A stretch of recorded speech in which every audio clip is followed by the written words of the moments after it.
What's up, everybody? I'm Jason Britton, and I'm hanging out here with the huge, gigantic mini Z125 Pro.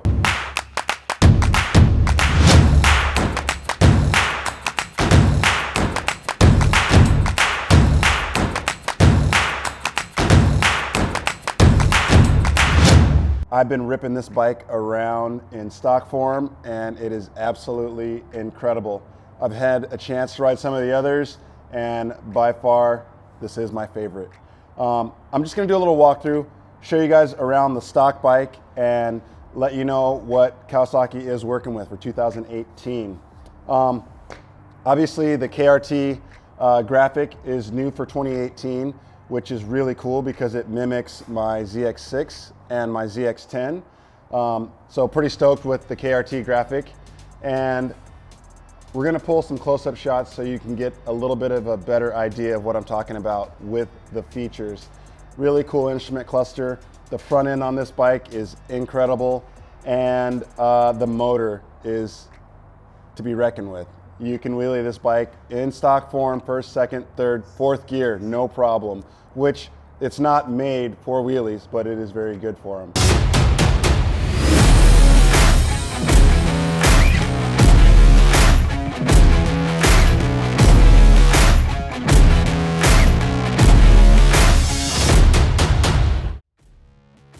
So as you can see, the Z125 Pro is very, very capable in its stock form. I just took this bike with 3 miles on it, or 18 miles, I don't even remember. But did wheelies, stoppies, first gear, second gear, no problem. One-handed, high chair, you name it. Now it's time to make some changes and personalize my Z. Whew, that was a lot of work, but as you can see, I've personalized and made it my own Z125 Pro. And now we're going to show you some action.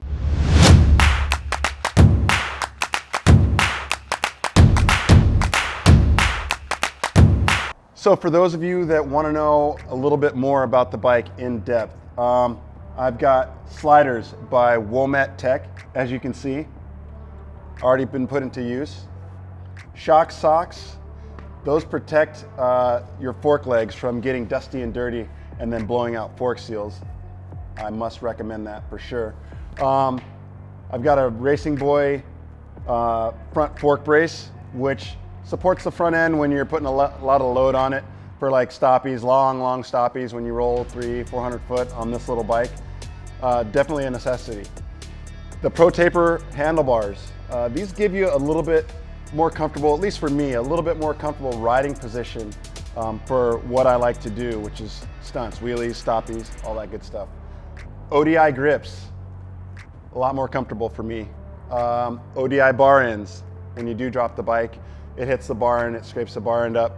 10 bucks down the road, you replace the bar ends, no big deal. Also, a rock form cell phone mount. Really cool for when you're using maps or you have your music on your phone playing in your helmet. You can control your phone really good. It's super stout and stable, and I love it. It's a must-have as well. Graves Motorsports exhaust. Exhaust is incredible, provides great sound, a lot of power, and works perfectly with the Takagawa big bore kit. Makes this thing a wheelie machine. To get air into the motor, I've got a man-in-the-box intake on this beast, and it also goes really well with what we've got going on here. Inside, what you can't see, is a Daniel Crauer cam. Just gives it more lift and really helps out with the power, makes this thing really smooth and strong. I've got a PSD handbrake bracket, which allows me to have the stock foot brake and a Brembo P34 handbrake caliper mounted to the back of the bike, so I can use the handbrake, which is on the other side of the bike. And an Impact Tech subcage and foot plate, so I can do all kinds of creative wheelies and a lot of different footholds and places to stand on the bike. HT Moto seat, customized seat that allows you to slide back for no-handers without sliding right off the back of the bike. It's got the gripper, and it's got a cutout with the kind of a signature Jason Britton foothole cutout with the heavy density foam in there to keep the seat really firm underneath your foot. So as you can see, with the Impact Tech subcage, you can go way farther back and you don't have to worry about blown out plastic or anything. And I'm gonna show you guys, this foot plate has a really nice knurled billet piece of aluminum that's been CNC'd to give you a good grip, wet or dry, just as the pegs do as well. And these guys are fully adjustable, by the way, so you know, you can adjust these into any different position to put it where you want it. So not sure if you can see in here, but this has got a TST tail light. Really cool. It integrates the rear blinkers as well as the brakes and the running light into one tail light. Pretty cool feature, and it clears up a lot of that stuff that was going on here with the original plate holder and blinker setup. So really digging that. It looks so good and clean, and one of my favorite features. Another really cool thing is Superlight makes chain and sprocket kit for this bike. They give you the option for colored change, which is really cool because they do that on the big bikes, and then they brought it back over to the small bikes, so you have more color options and choices. You can also play with the gearing as well. If you want it to be quicker out of the hole, or if you want it to be faster up top. I stay pretty close to stock gearing. That way I can ride the bike to work back and forth. I can ride it at a stunt show and put on a great and fun performance on it, and it doesn't really affect the bike too much. So I like to keep it pretty close to stock. So I showed you guys a handbrake bracket by PSD on the other side of the bike that is linked to a Brembo P34 handbrake caliper, but I haven't showed you guys the Master yet. This is the Brembo handbrake Master, which is actually a clutch master for other bikes in disguise. I've utilized it as a handbrake and it works awesome. I love it. Also have a Impact Tech easy pull clutch lever, a one finger pull, and it makes it really convenient when you're doing circle wheelies, combos, and you're using the clutch a lot and stalling out and doing this and that. It makes it really a good functioning, non-tiring, non-wearing addition to the bike. Also, I've added the ODI grip lock. So when you're doing a lot of combos and circling around, this grip will tend to slide because you're putting so much input on the grip. You just slide this little collar on, this grip lock it in place, put the grip on, put the bar end on, and you don't have to worry about your grips moving anymore.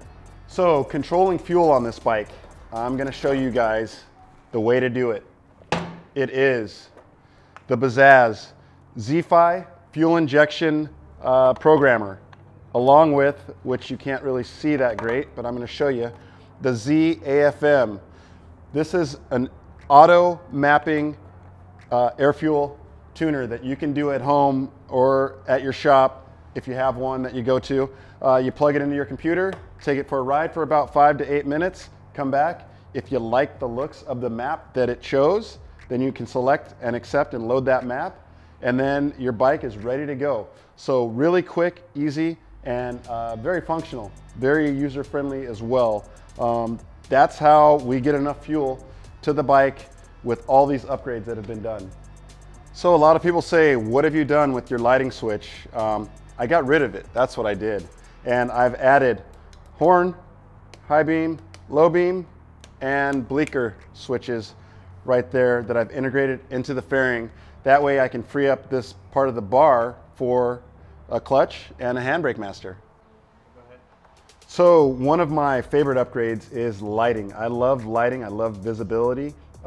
We've added the DDM running light, DDM headlight. They're both LEDs, super efficient and super bright. Check it out. Now that we got it all set up, let's take it for a rip and see how she does.